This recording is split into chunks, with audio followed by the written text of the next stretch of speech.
I'm Michelle Miller from CBS Saturday Morning, and welcome to The Dish. Grab your fishing gear. Today we're diving in for all things seafood, from crab to squid and from coast to coast. We head to Texas, where a chef combines his Vietnamese roots with Cajun fare, and to Maine for one of the most delectable lobster rolls in the nation. But first, Jeff Glore meets a farmer turned restaurateur who now runs one of the most iconic oyster bars in Rhode Island. Magwai, you ready? He's ready. Magwai has to approve all oyster. That's right. He's the head of operations over here. On a sun-soaked New England day, Perry Rosso took us to Potter Pond, just off but sheltered from the heaviest waves of the Atlantic.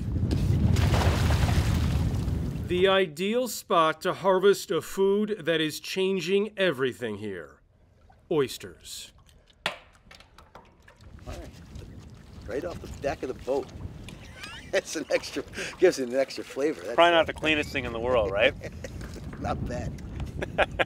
Add that to the list. Rosso started fishing as a boy and digging little neck clams when he was 12. He graduated from the University of Rhode Island after studying aquaculture, then started a small oyster farm in 2002. So we got to leave him space to grow. Nice. You got little shrimps jumping around in there. Rosso operates 7 acres of water farming with more than 16 million oysters, plus bay scallops. Really interesting animals. They have eyes. They have 32 sets of eyes on the top and 32 sets on the bottom. And you can see them, they're like little blue specks. Rosso has also built a huge nearby vegetable farm. So we have beets, salad greens, a couple varieties of kale. Over here we got our peppers and our tomatoes started, and salad greens over here, as well as the asparagus. All of which supply his restaurant, which has become a smash hit for diners across the East Coast: Matunic Oyster Bar. You're not a chef. No. You've never been a foodie? I've become a foodie. How was the raw bar feast over here? By now, though, Rosso has taken his broader message global, delivering TED Talks about the importance and sustainability of aquaculture to feed a crowded and hungrier planet. Shellfish farming is the epitome of sustainable agriculture. Aquaculture sounds like agriculture. Aquaculture is agriculture. And We're sitting here. You can sit here and look at where your food comes from. Line of sight. Right. It's important. I mean, we have, the vegetable farm and the oyster farm is all within a mile of here. To be able to see, where your food is coming from, see the farmers coming in with the oysters, putting them right in the fridge and serving them right here. It's a unique thing, and I think, oyster farm geek thought is, this incoming tide is delivering food to my babies out there. One of the great things about oyster farming is we don't have to feed the oysters. They eat the naturally occurring phytoplankton in the water. So this is delivering food to the animals. And it's lunch for them right now. It's lunch for them, and it's cleaning the water, so it's beneficial. There are a lot of people who come in who just won't eat oysters. Right. Do you make it your mission to try to convert them? Well, I do try to get them into oysters, and our oysters, the Matunic oysters, they're petite oysters, so they're not big, so they're a little bit more palatable for someone who might be a little wary of eating oysters. It's almost like a gateway oyster. The gateway oyster is what I like to call it. That's right. Rosso has built his menu slow and steady, the breadth of which we were able to sample, starting, of course, with oysters. So these are the Matunics right here. Those are the ones we farm raise out in Potter Pond. I'm digging in. Yeah, try one of those.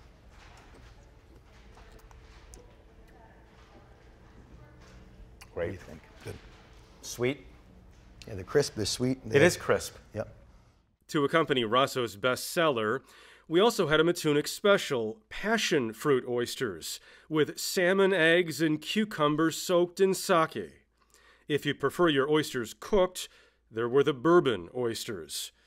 Also an asparagus and tomato salad with vegetables from his farm and a local seafood salad. Calamari, oyster stew with a rosemary cream broth, and this quinoa crab dish that blew our minds. Look at this sucker. So you've got quinoa, avocado, crab, and drizzle over the top is... We have lemon zest aioli there.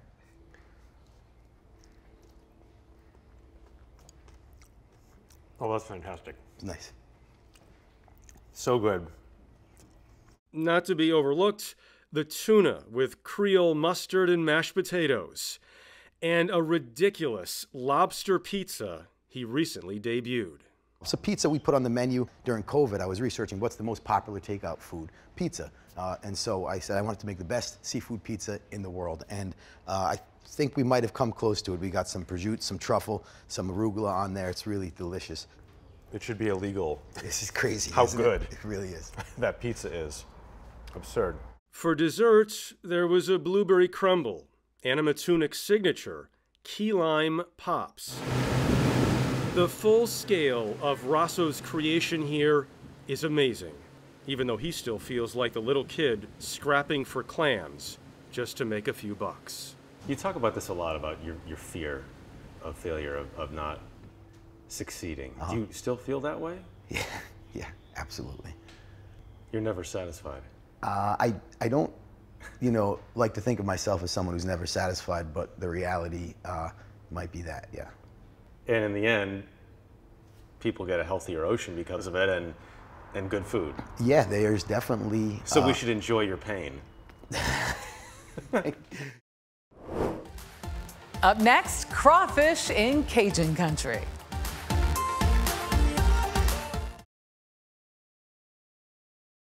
Chef Trong Nguyen gave up a career in the casino industry to follow his passion for food, and it's paid off. He was nominated for a James Beard Award for Best Chef Texas in 2020, and his restaurant, Crawfish and Noodles, has turned into a destination for locals and tourists alike. Janet Chamlian got a taste. A walk through the busy kitchen of Chef Trong Nguyen is to find him wildly outnumbered by crustaceans of the Gulf. Hundreds of fresh crawfish and crab fill the kitchen. But it's never enough. They always sell out at Houston's Crawfish and Noodles, a modest strip mall restaurant that has more accolades than some of the country's finest dining spots, including the most coveted of all, a James Beard nomination for Best Chef Texas in 2020.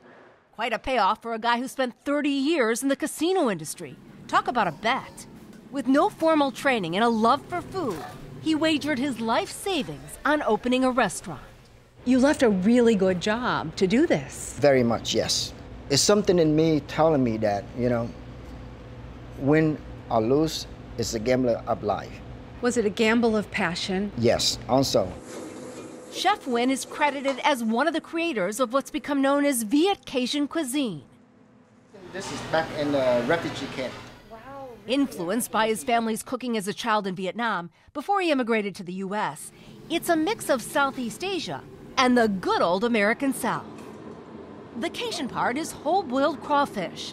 The Vietnamese influence, a soupy soak of butter and garlic. These are like mini lobsters, That's all we do, hand-picked. That's everything like this size. This isn't your traditional crawfish boil. For one, the secret blend of spices aren't added in until after the mud bugs are out of the water. Okay, now we put the favorite sauce in. Okay. That's garlic And that's butter. butter And garlic. and garlic. The imported butter. Imported butter. Let me get a little bit more seasoning in there. The first one is to lightly mix it. Now it's seasoning, okay. Yes. Got it, okay. I'm afraid that I'm gonna... It's okay. Actually, Yeah, you got your hips going in there. Okay. this is how it's supposed to be done. How is it different from a crawfish boil in my backyard? When you open it up, Yeah. you will see a big chunk of meat, still crunchy, very, very crunchy, Not and soggy. never overcooked. So that is the big difference. It may be his signature dish, but it's only one of his creations. How do you create it? Do you just, is there a family recipe? Is it trial and error? Like, what is it for you? It just food come in my mind naturally. So when I thought of something that I like to eat, I normally think of how to put them together. Chef Nguyen says he likes to experiment, putting his own stamp on dishes, like stir-fry noodles, chicken wings, spiced crab claws, and a Viet Cajun lobster. His favorite dish is always his most recent creation, currently a Viet Cajun salt and pepper Dungeness crab. That's a chunk of meat right there. Okay. And then you suck the sauce from the outside. Get a little bit of everything. It's a little bit salty, sweet, spicy. Yes, it's like a blend. Yeah. It's a blend of spices. As any crawfish enthusiast knows, there is a proper way to eat a mudbug. I've had a fair share of the southern delicacies, but my technique needed improvement. So you hold a crawfish like this. Yep. Right? You kind of rack it out. Isn't it pull and turn? Yeah, pull and turn. So that's how you suck the head. You see all the juicy and seasoning kicking in. Yeah. A little bit spicy. A little? And a little messy. Don't wear white. Corey, Vin. Vin is in the front of the house. Corey, the back of the house to help me out. My wife here take care of all the paperwork and also help to prep to when we're busy. So kind of a family business. Chef Win working alongside his son in the kitchen. Even his mom helps. When we work in the kitchen, we like the machine. I mean, the front run like crazy, the back is like rolling.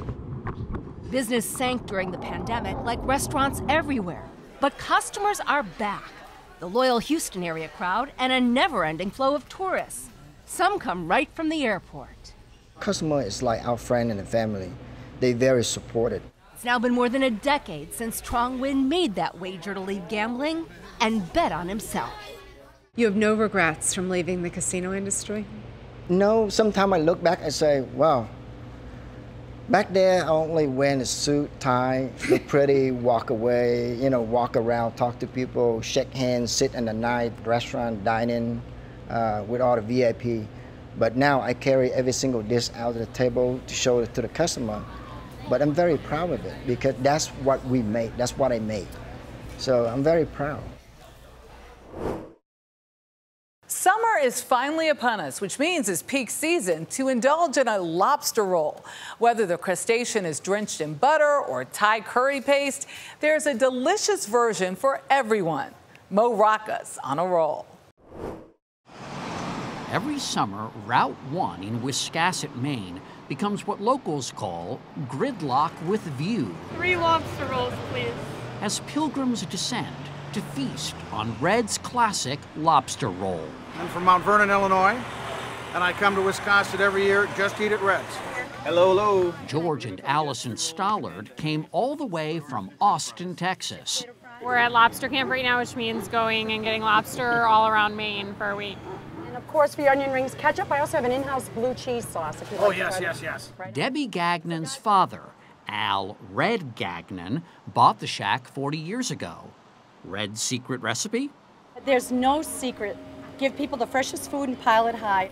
I'm just going to grab a little more for this one. No, they don't hold back at Red's. Enjoy, honey. Here it is, right here. Each roll is stuffed with the meat of a whole lobster. So buttery and delicious. Oh my gosh. Lobster, a once reviled seafood fed to prisoners, long ago clawed its way up from bottom feeder status on the menu. The first person to serve lobster in a sandwich may have been Harry Perry of Milford, Connecticut, who grilled one up in 1929. It became the hallmark of our restaurant. Wendy Weir is Harry Perry's granddaughter. We were known as the home of the famous lobster roll. Lobster rolls across Connecticut have been served hot ever since. The best. Today, the crustacean sensation is sweeping the nation. Then we create a Thai curry paste. Way over on the West Coast, Chef Brandon Kita's lobster roll takes on flavors from the Far East. So it has ginger, lemongrass, kaffir lime, garlic. At LA's Hinoki and the Bird. We don't have a real history of lobster rolls, so it's nice to be able to have freedom with creativity. And smack dab in the middle of the country, at Josh Toma's Smack Shack in Minneapolis, lobster rolls served cold are hot, don't you know? We go through about 2,000 pounds of lobster a week in the summertime when we're busy. Ton of lobster a week. Literally a ton of lobster a week. The bread's local. This is probably about a 4-pound. The lobster's flown in from Maine. People say, how far is the ocean from here? Well, the ocean is, an hour and a half away. by like the Concorde. Well, by, you know, by the space shuttle, like 2 hours. Okay, all right. But a really ambitious lobster could make it here. If it went through the Atlantic, through the St. Lawrence Seaway. Over millions of years get here. When Toma first sold his roll out of a food truck 7 years ago, Minnesotans were confused. I think oftentimes people would come up to the truck and think they were getting sushi. But soon enough, they took to it. So no pressure, but let's watch you take your first bite ever. Like a lobster to melted butter. Oh, that's a small bite. She took a small bite. Okay, wait. Deliver your verdict when you're ready. Enjoy it. Savor. What do you think? Very good. And another lobster roll lover is born. Thank you for not saying it tastes like chicken. After the break, a restaurant committed to using indigenous ingredients. This is The Dish.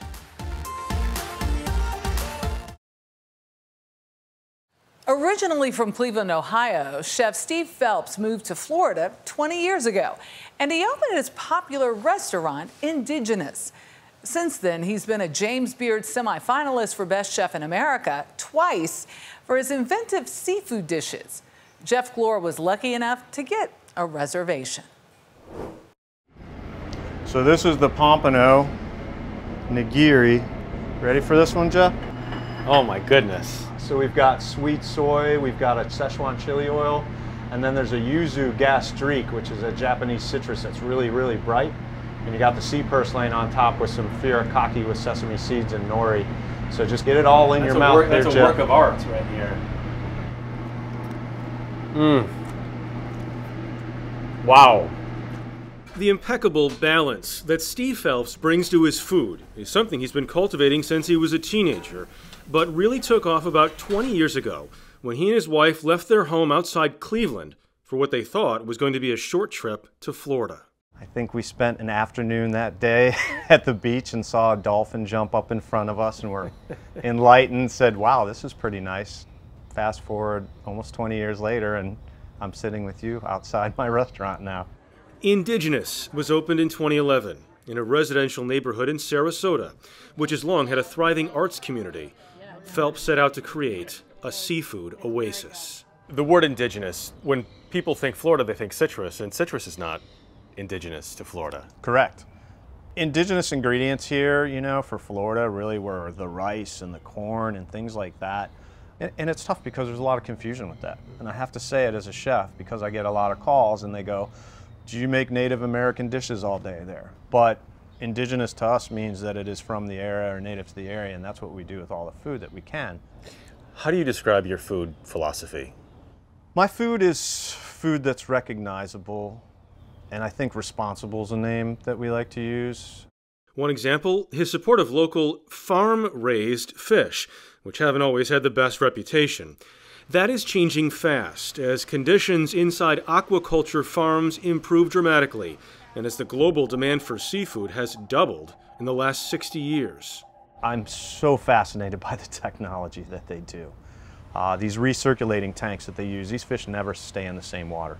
The feeds have come so far advanced in technology with what they're utilizing in those too. We've got so many different species, and I rely on them as a restaurant owner because my menus have to continuously have an item on there. Do you think fish farming is the future? It is. I'm afraid of what's happening out on our waters. The pollution in the water, the quotas for the fishermen, they're all starting to get, pollution's getting higher, quotas getting smaller, and we're gonna need that protein. Do that stuff. From a relatively small kitchen, Phelps turns out an incredible variety. From all that seafood to these ridiculously good beignets. Here you go, Jeff. Try one of those bad boys. Oh my Lord. Whoa. And there's more. We'll let him do the honors on the larger spread he prepared. We've got some cobia hot dogs with a little local sauerkraut and some Cleveland Burtman's mustard. We spice it with some pastrami spices, a little baked shrimp and scallops with Everglades butter. This is barrelfish over a bacon potato latke with a little yuzu hollandaise and jerk relish, our house pickles. This is redfish over Congaree and Penn Midlands with a little Nashville hot butter. and a little hot drizzle. Those are our beignets we discussed. This is a green curry fish dip that we do here, and a little bit of sesame nori crackers. Our tribute to strawberry shortcake is that panna cotta with some Florida strawberries and some sweetened biscuit crumble. We had that nigiri with the pompano earlier. A little Thai crispy pork belly with fish sauce and Thai fish sauce caramel and a baked egg. And then that's our wild mushroom bisque, which is a big staple here. We've made that for years. A couple cold brews from Calusa, our local brewery. And then of course I have to have Buckeyes on my menu, being a Ohio State boy. And so we've got a little raspberry jam and some banana cashew crunch underneath those. Now I work with a Michigan fan. No. I'm a little worried about how that's going to go over, but it looks delicious to me. We've had quite a few Michigan people in here say that they really enjoyed it. If Phelps can convince his arch enemies to eat and love his food, there may be no limits on what he can shoot for. Buckeyes and beer, that's a thing, right? It is today. Shall we toast to the beer and eat a Buckeye? Cheers. Though for him, it's always going to be bigger than just what's on the plate. 16 salmon after the board. 16 hurts, yeah. Make that 15. You say that education is just as important as the actual food that you're serving here. What's the most important message that you want to get across?